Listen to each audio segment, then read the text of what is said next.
Now it's olive oil where our money's going. We spent over £150 million on olive oil last year, and half of Britain's kitchens now have it on their shelves. The range in supermarkets is bewildering. There's everything from extra virgin to unfiltered, mild, and the comparison in price is huge.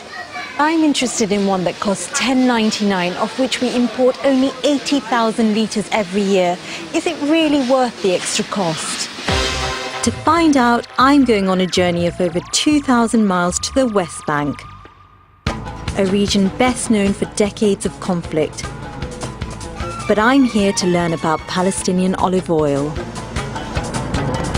This terrain is dry, arid and parched. I'm surprised anything really grows here, but this is the natural territory for olives.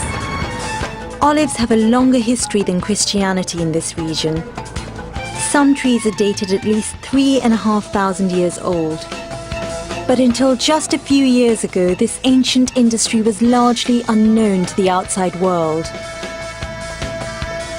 Italy and Spain have dominated the international market, but now some olive oil experts are proclaiming oil from this region is the best there is.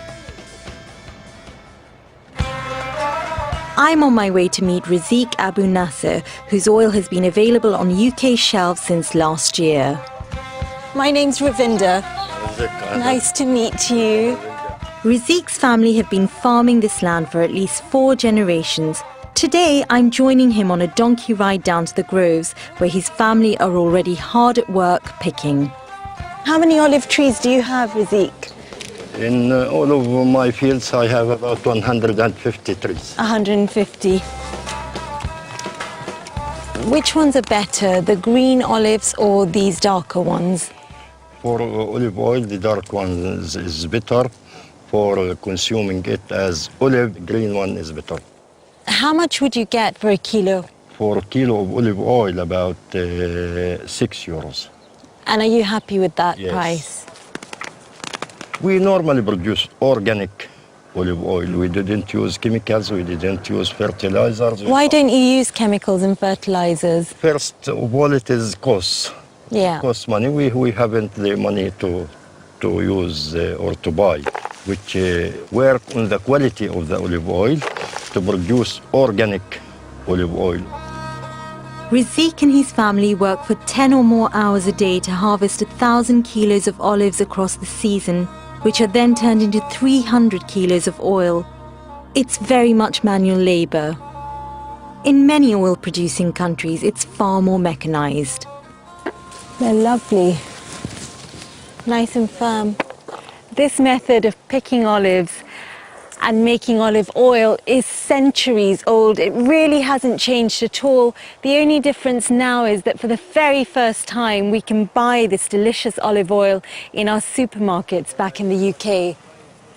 Hand-picking stops the fruit getting bruised, which can impede the flavour of the oil. It takes longer, so costs more, but the resulting oil is considered better quality. I know every stone in this field. I know the trees when they were small, now I know them big. So Razik, these fields have always been in your family then? My grandfather told me that his grandfather owned this land.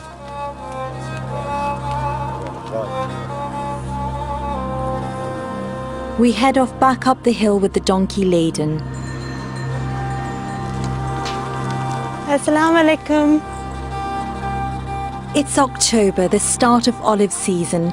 Over the next 6 weeks, Razik will harvest his 150 trees as the fruit ripens and take it to the village press. The olives are fed in black and green together. The black are riper, but both are used to produce this unique tasting oil. They're washed, ground to a pulp, and then oil extracted. Extra virgin is the first pressing and involves no chemicals. High-quality oils have low acidity, and this contributes to the flavour. This is the first oil press of the season, and it's a community event. A crowd has gathered to taste the first drops of this year's crop. Tasting it was incredible. I've never tasted oil that tastes as pure and olivey as that. It was just a cross between grassy, fruity, and a tiny hint of pepper. It's just delicious. Over the next 6 weeks, 150 farmers will come through these doors, and 45 tons of olives will be turned into high-quality oil. For many years, high taxes and Israeli restrictions on movement in the West Bank made exporting this oil difficult. Local produce went to the local market. As you can see, there's a whole array of goodies to be had here at this bustling market. But up until recently, we couldn't get our hands on any of it because of the difficult situation here. It was only last year that it finally made its way into UK supermarkets. A British company helped farmers gain Fairtrade status and made exports possible. Minal Ramadan from Zaytoun is involved in getting Palestinian olive oil to our shelves.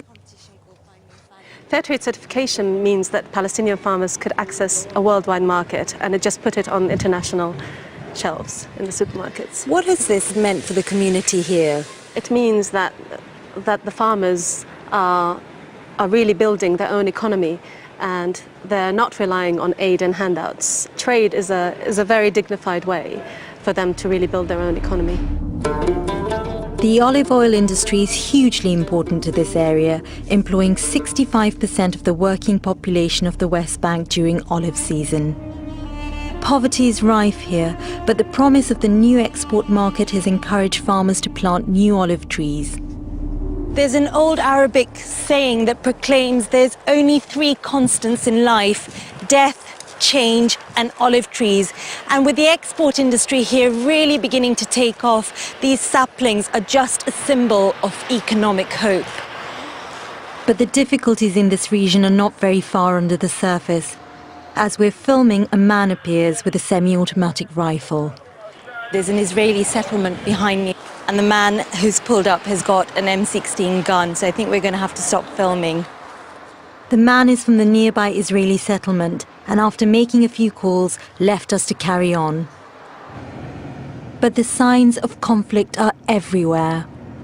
Olive oil is at least a positive story to come from this blighted region. Another factory, another hat.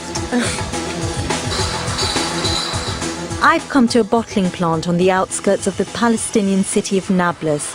This is where farmer Rizik's oil will be bottled up for the UK market. Where do the bottles come from?